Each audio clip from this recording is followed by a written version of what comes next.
Pipiliin po namin yung talo na. Talo na. Talo na, and aside from Edu, choose a bluffer. Si Brad Pitt.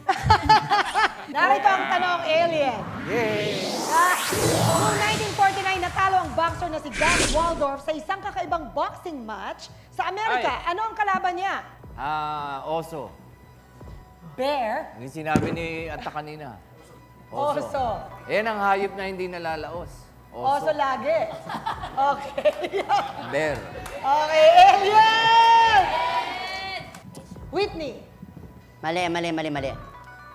Dahil? Dahil ang nakalaban nitong si Gus ay isang kangaroo. Kangaroo naman. Yes. Di ba maliit yung kamay niyan? May kasama pa siyang isang kangaroo sa pouch niya, nakaganon. Dalawa ang sumusuntok, sumadaya siya. Yes. Kaya lagi nakaganon, gumaganon.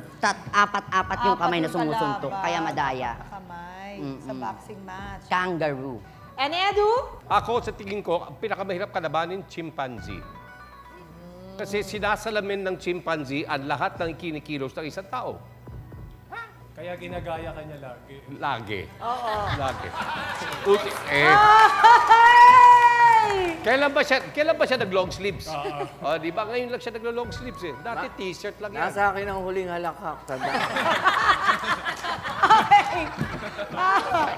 Andre and Benji, ang sabi niya ay oso. Is it a fact or a bluff? Bluff! Nako! Bluff na. Nako!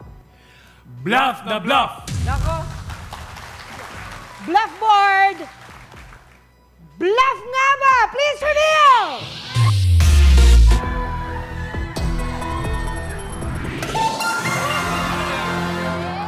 Andre and Benji, I'm so sorry. It's a fact. 1800s pa lang ay ginagawa na raw ito pero patago underground. But in 1949, pinag-usapan at pinicturan pa ang laban ni Gus Waldorf at ng isang oso. Isang bear. Tama ang alien! Kailangan mapanood natin ngayong 2017. Attack, ikaw ang bear. Aba, in character? Okay. At ang ilalaban namin sa'yo, bear! Let's get ready to rumble! I am from the Philippines, Ken! Ken, okay. And a referee, Barbie! Sige!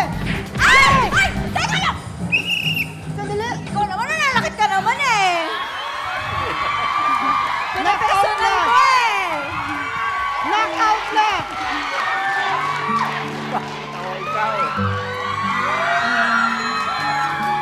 Sana gumaling ka na. Ah!